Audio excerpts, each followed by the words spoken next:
ओम शांति। 7 जून 2021 बाबा के महावाक्य।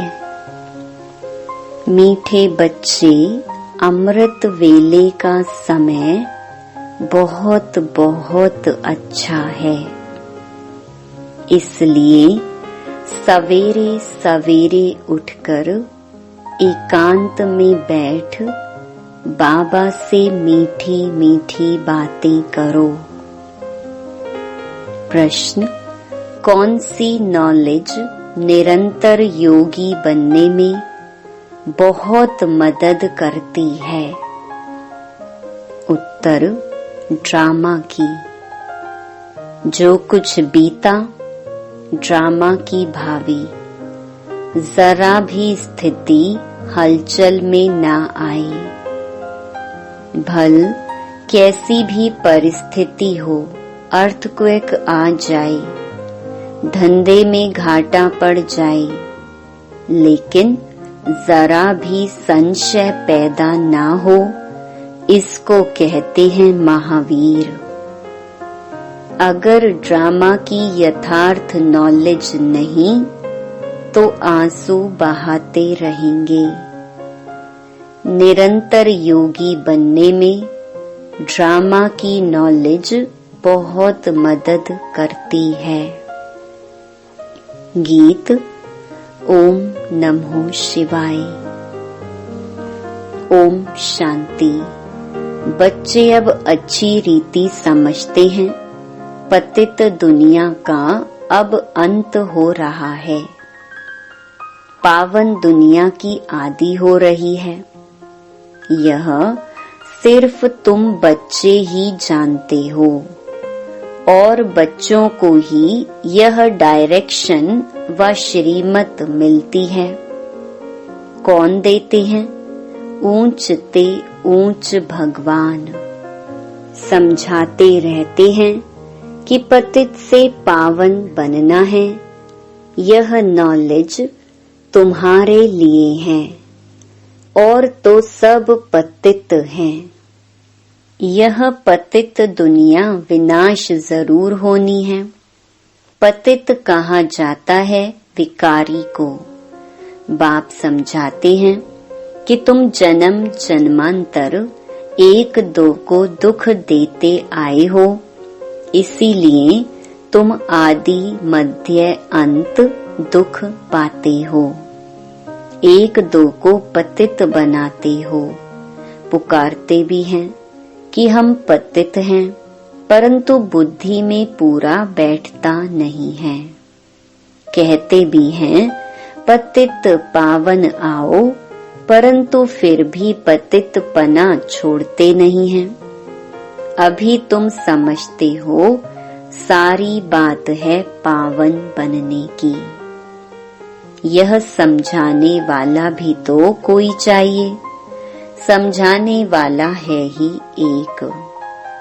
बाकी यह जो गुरु लोग हैं, ये किसको पावन बना नहीं सकते।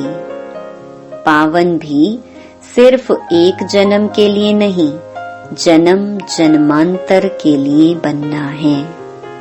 तुम्हारे में भी जो ज्ञानवान है वे तीखे होते हैं। ड्रामा अनुसार वह नोंद है। तुम्हारे में भी महावीर पना चाहिए। वह आएगा बाप की याद में रहने से।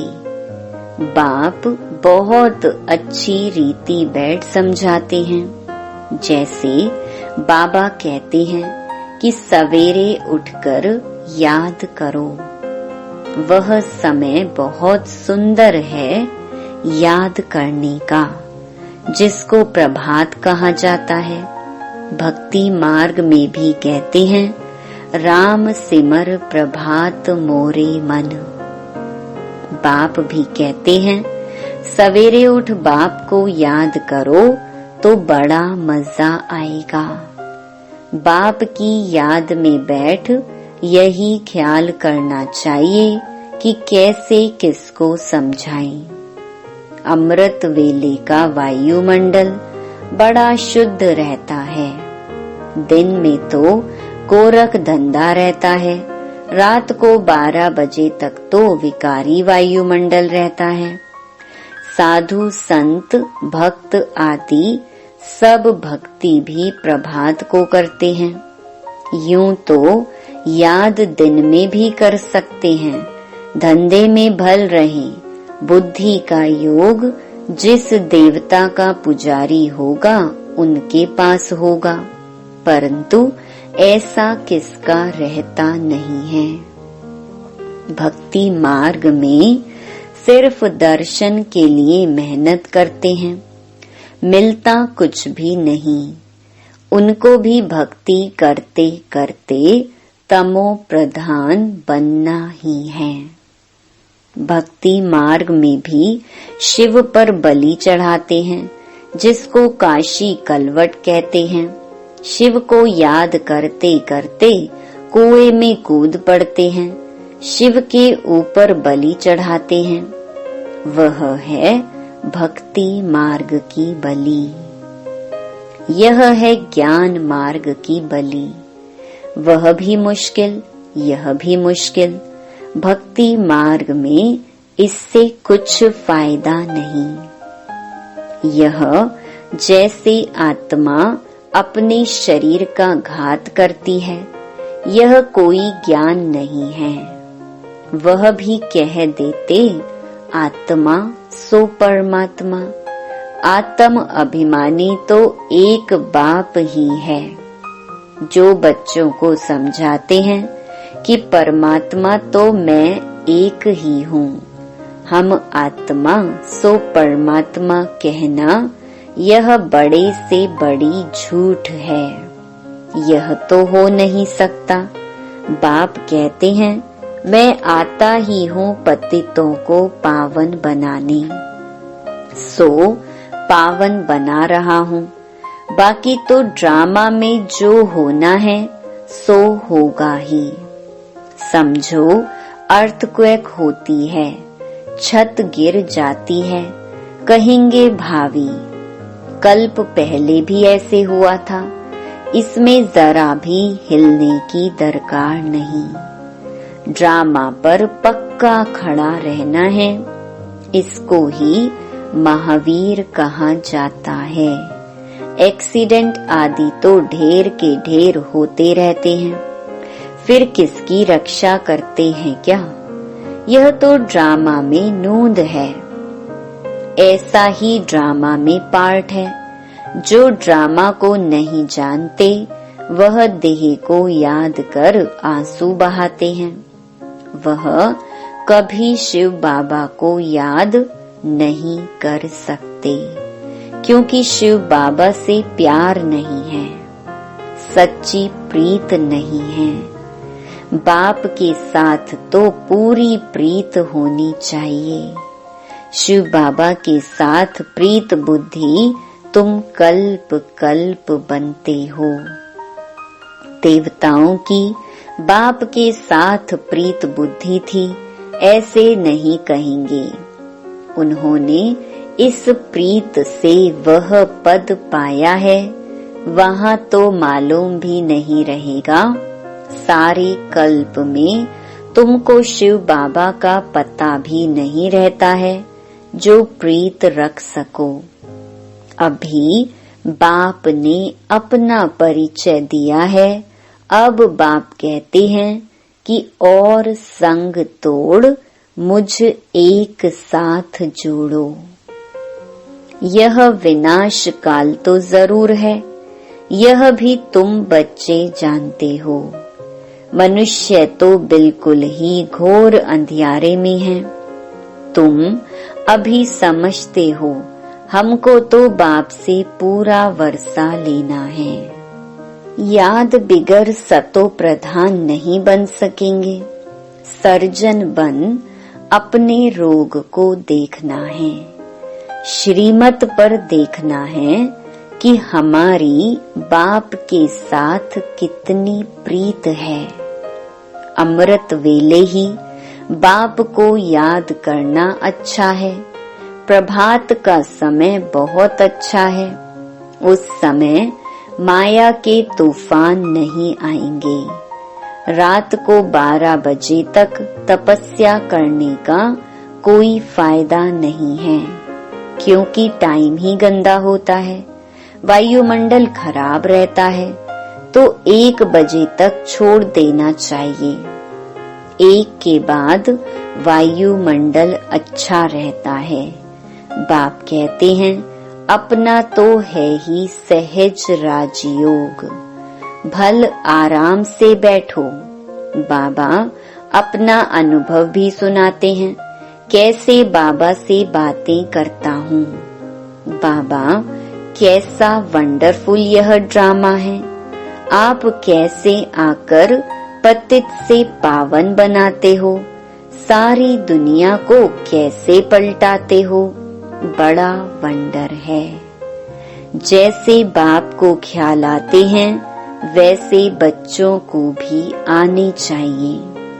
कैसे मनुष्यों का बेड़ा पार करें अथवा कैसे नैया पार करें। बाप कहते हैं तुम पुकारते रहते हो, हे पतित पावन आओ, अब मैं आया हूँ, अब तुम पतित ना बनो। पतित होकर सभा में आकर नहीं बैठो, नहीं तो वायुमंडल अशुद्ध कर देते हो। बाबा को मालूम तो पड़ता है, दिल्ली में, बॉम्बे में ऐसे विकार में जाने वाले आकर बैठ जाते थे। गाया हुआ है, असुर आकर विघ्न डालने बैठते थे। विकार में जाने वालों को असुर कहा जाता है, वायुमंडल को खराब करते हैं। उनके लिए सजा बहुत कड़ी है। बाबा समझाते तो सभी बातें हैं, फिर भी अपना घाटा करने के सिवाय रहते नहीं। झूठ भी बोलते हैं, नहीं तो फौरन लिख देना चाहिए, बाबा हमसे यह भूल हुई, क्षमा करना। अपना पाप लिख दो, नहीं तो वृद्धि को पाते रहेंगे और रसातल में चले जाएंगे। आते हैं कुछ लेने लिए और ही कान कटा लेते, यह भी ड्रामा में पार्ट है। ऐसे असुर कल्प पहले भी थे, अब भी हैं। अमृत छोड़ विष पीते हैं, अपना भी घात करते हैं और औरों को भी नुकसान पहुंचाते हैं। वायुमंडल खराब कर देते हैं। ब्राह्मणियां भी सब एक समान नहीं हैं। महारथी, घोड़े सवार, प्यादे सब हैं। तुम बच्चों को अथाह खुशी होनी चाहिए, बाबा मिला और बाकी क्या। हाँ, अपने बच्चों आदि को जरूर संभालना है। ऐसे नहीं कि बाबा ये सब आपके हैं, अब आप संभालो, हम तो आपके बन गए। बाप समझाते हैं कि गृहस्थ व्यवहार में रहते कमल फूल समान पवित्र बनो। कोई भी पतित काम नहीं करो। बस पहली बात है काम की। द्रौपदी ने भी इस पर पुकारा कि हमको यह नंगन करते हैं। पुकारा भी तब था जब बाप सुनने वाला आया था। बाप के आने के पहले कोई भी पुकारते नहीं है, किसको पुकारेंगे। बाबा आया है तब ही पुकारते हैं। पतित से पावन बनकर फिर कहाँ जाएंगे, वापिस जाना है, वह तो यही समय है। सबका सदगति दाता लिबरेटर एक ही है। यहाँ तो दुख है, साधु संत आदि कोई भी सुखी हो न सके। सबको कोई न कोई दुख रोग आदि होता ही है। कोई गुरु अंधा लूला भी होता है। जरूर कोई ऐसा काम किया है तब तो अंधा लूला आदि बनते हैं। सतयुग में कोई अंधा लूला आदि थोड़े ही होगा, मनुष्य थोड़े ही समझते हैं, बाप ही आकर समझाते हैं। बाप ही ज्ञान का सागर पतित पावन है, बाकी तो सब है भक्ति।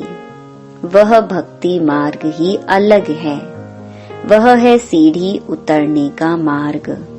उतरने में, जीवन बंध में आने में 84 जन्म लगते हैं और फिर 1 सेकंड लगता है जीवन मुक्त बनने में।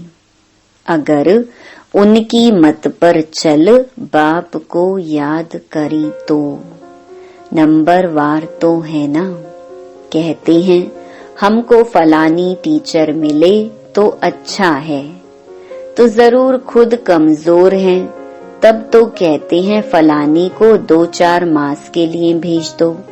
बाबा कहते हैं ये भी भूल है, तुम ब्राह्मणी को क्यों याद करते हो, जबकि बाप सहज बात बताते हैं।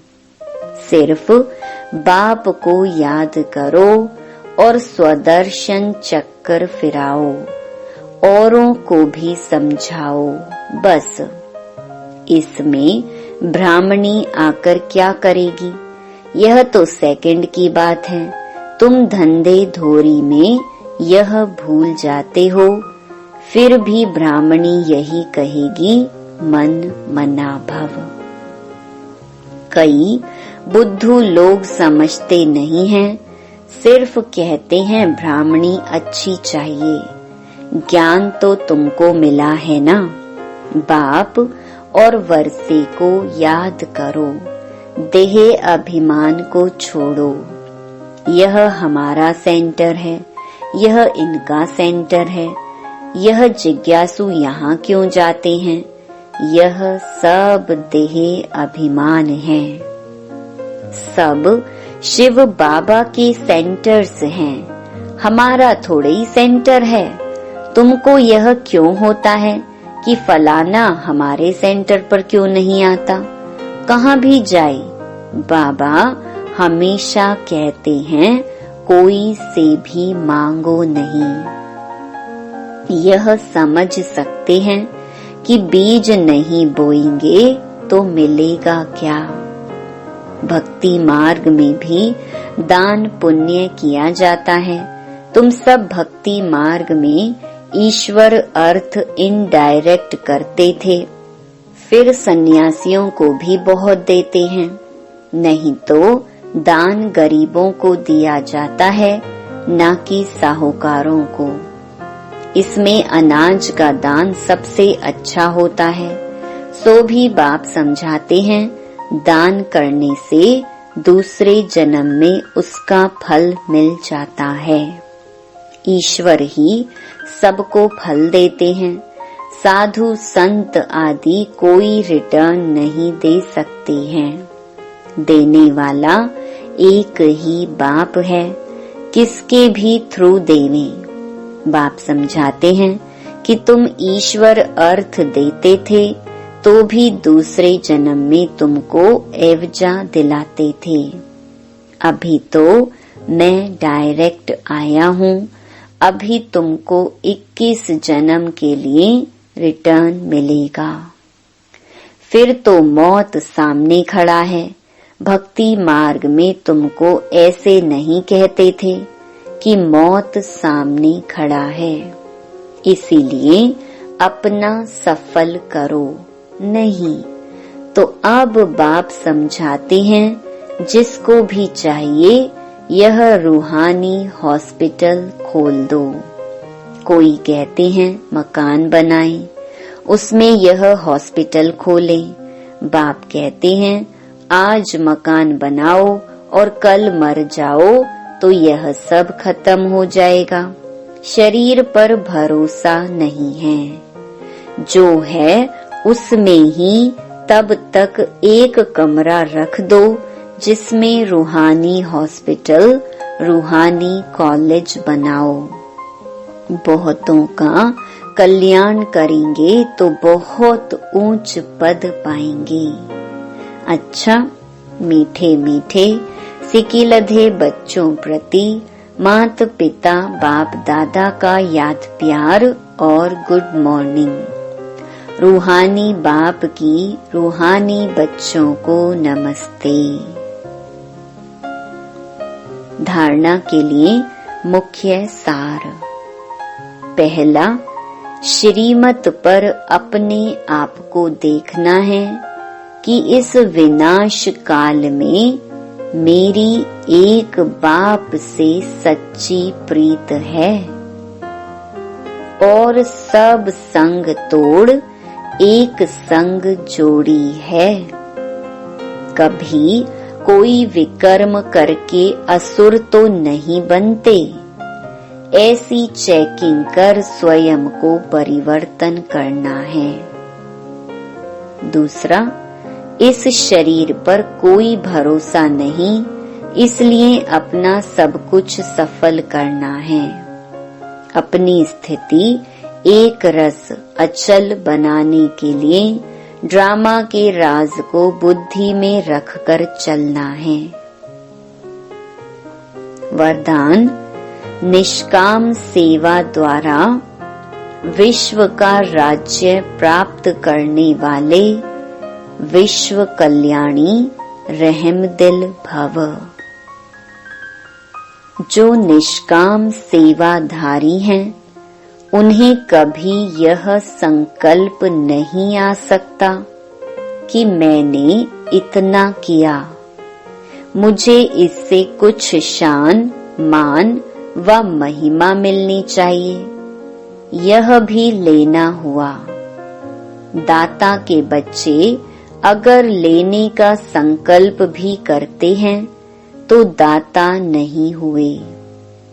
यह लेना भी देने वाले के आगे शोभता नहीं। जब यह संकल्प समाप्त हो तब विश्व महाराजन का स्टेटस प्राप्त हो। ऐसा निष्काम सेवाधारी बेहद का वैरागी ही विश्व कल्याणी रहमदिल बनता है। स्लोगन, अपनी गलती दूसरे पर लगाना यह भी परचिंतन है। ओम शांति।